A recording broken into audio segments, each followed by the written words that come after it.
How long have you been trying to rent this place? Oh, a while.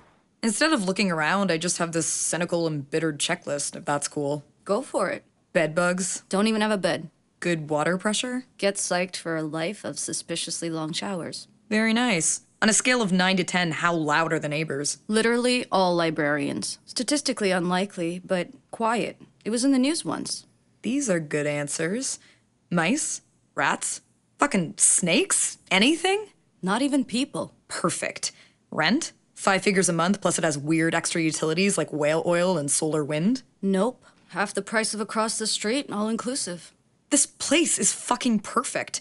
So what's the catch then? Bikers had a hit out on the previous tenant and they still think he lives here? It was once used as a set in a movie starring one of those actors who defends Roman Polanski. They're building a heavy rail line directly outside the window starting next week, and it'll be 7 years of yelling and drills, and you'll never sleep again. And then one Sunday morning, the construction finally finishes, and you part the curtains, and in that brief moment of silence, you remember that they were building a heavy rail line, and then the apartment is paint shakered by the 5 a.m. express, and then your life is trains. Trains instead of days and months, trains instead of your identity. Everything is trains. Yeah. Been there, but no. The catch is that the successful applicant is the one who passes the test. And the test is sexual? This is the ultimate bachelor apartment, and competition is fierce. So you just have to prove that you're the most alone person, and the keys are yours. Well, that's fucking easy. I haven't had sex in 5 years. I hate everyone. They really hate me and give me the apartment. Bush League. You can meet someone tomorrow. I want deep. I want painful. I want long-term, man. I want to know how you're gonna die alone. Seriously, whoever gets this apartment is gonna die of old age in here. Go deeper. You sure you know what you're getting into here? Indeed I do. Well, fuck. Not only am I such a uselessly specific combination of traits to the point where nobody other than myself could possibly relate to me, but even with all that, I somehow met someone anyway, and then I still found a way to leave it dead in the water because I'm a fucking battleship where all the guns point inward. And this is my harbor, and here I will spend my remaining years converting myself into a museum ship of frigidity until I'm broken up and sold for parts. Sorry, I was watching the History Channel until 5 a.m. because that's what you do when you're an undateable mess. 90% of people are undateable. The keys are going away. Goodbye. 90% of people don't die alone, though. Honestly, I'm just too weird to be a match for anyone. Fuck you. I've had Settlers of Catan cosplay sex. Twice. And I was the wood. Everyone's weird. You want this place or not?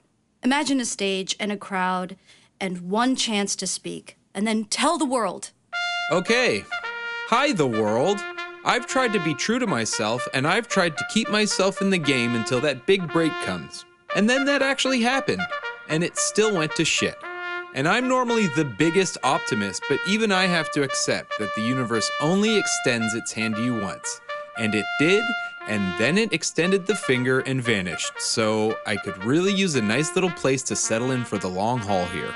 Post-breakup fucking boilerplate. Boo! Get off the stage. It's true, though. As much as there are 7 billion people, we still all have different faces, and we're all equally different inside. And then the one time you actually managed to connect with someone, well, the timing was wrong because fuck you. And good luck with your efforts in winning the lottery a second time. Making a sandwich here. You sort of know when you're not meant to find someone. Love doesn't gravitate to people whose souls are so locked away behind mental problems that only their singing voice is loud enough to escape.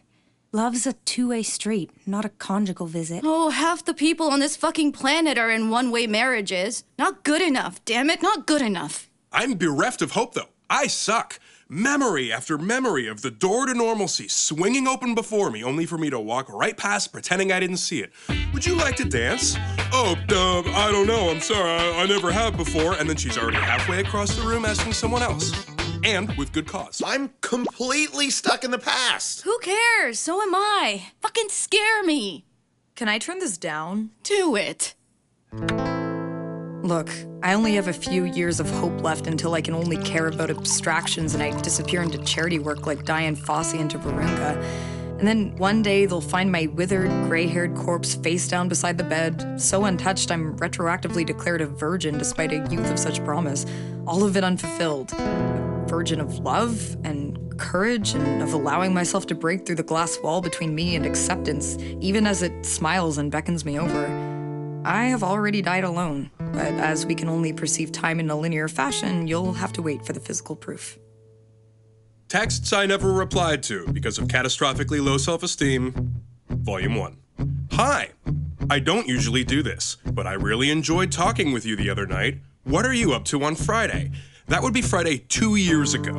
You know, I hear people talking about their kids and midnight feedings and first steps and first Christmases and the basic aspects of human existence. And it's like Martians talking about Mars. Pushing through, one day at a time. I was 21 and she was 19, going on 30. I learned about kindness from her, and thoughtfulness, and lactose intolerance, and how sometimes ice cream is worth it anyway. We'd sit in her Honda listening to the same mix CD again and again, the soundtrack to the car and to that summer, always ending on her favorite song, Stereophonics covering Nothing Compares to You, like heartbreak trapped alone in a white room.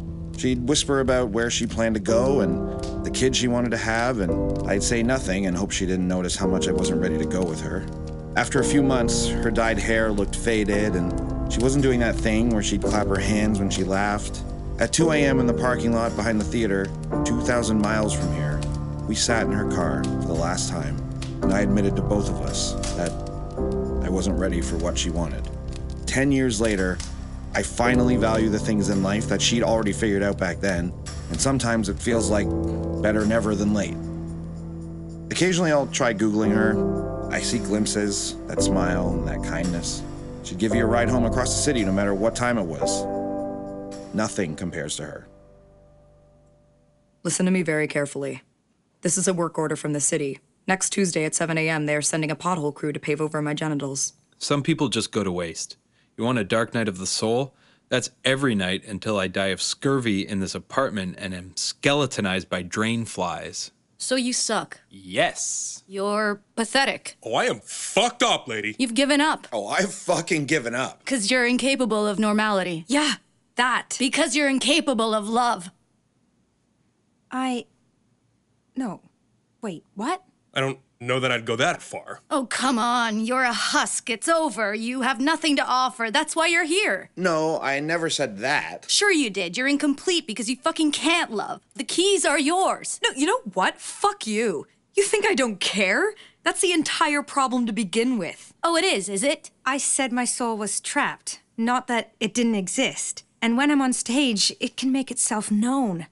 Nobody's ever loved anything more than I love that. I get stuck in the past because I've been in love, and I fucking loved it. You want these or not? I'm not gonna pretend I don't care. Nobody's ever wanted anything more than I want the things I don't have.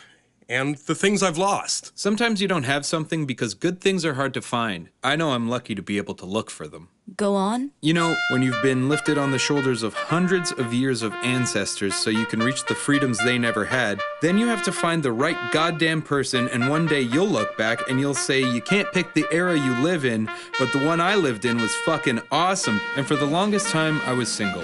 But my kids thanked me because I waited for the person who I would never have met unless I'd waited. I just haven't yet. You think I don't want kids? You think I don't want to risk everything by creating a new life? By creating a person that I can't live without? Because right now, I'm living without them, and if you think I can live with that, you're the fucking empty one. But how can you even manifest love when the world has given you so much pain? Asking for a friend. I don't know, but I imagine a stage and an audience and one chance to speak, and my first instinct is to want to prevent that pain in others. Forget about the apartment. Hi, my name is Jackson, and did you know that both men and women attempt suicide in equal numbers, but it's men that are 80% of victims? I want to tell all guys what makes you special. The strength and the independence are also what can take your life away. One bad night can be someone else's cry for help, but for you it can be the moment that ends everything. Please know your own strength and know your own weakness and when you shouldn't be alone. Everyone has bad nights, but too many are paying the ultimate price for them, with too many left behind. And don't blame those who have passed on. In fact, the opposite. We don't know things until we know them, and we have to learn and build towards a future where those who are gone live on in an answer to that cry for help for those who are still here. The way it is now, the way anything is not the way it has to be. Because I love you. If anything, I'm more determined. Sometimes things are worth it despite the pain. Ice cream, human connection. I know that much. You're not incomplete without a relationship. You're incomplete without love. And I love myself. And I love what I do. And someone else might love that too. You know why I hate myself? Because I know how much I have to offer and how much I could give to another person and how much I could get in return and how much I deserve it.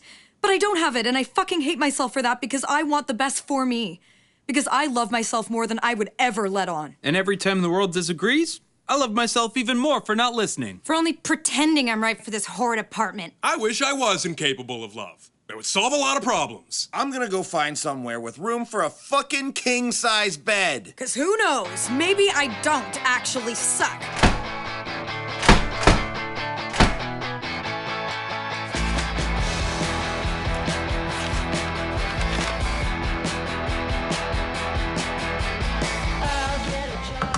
Hello. I'm here about the apartment. Yup. This seems perfect. I can't believe it's not taken. Is it just you? Yup.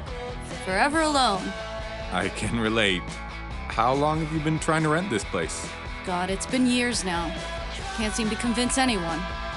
Indeed. That's unfortunate. I don't know, I kind of love it. So, tell me about yourself.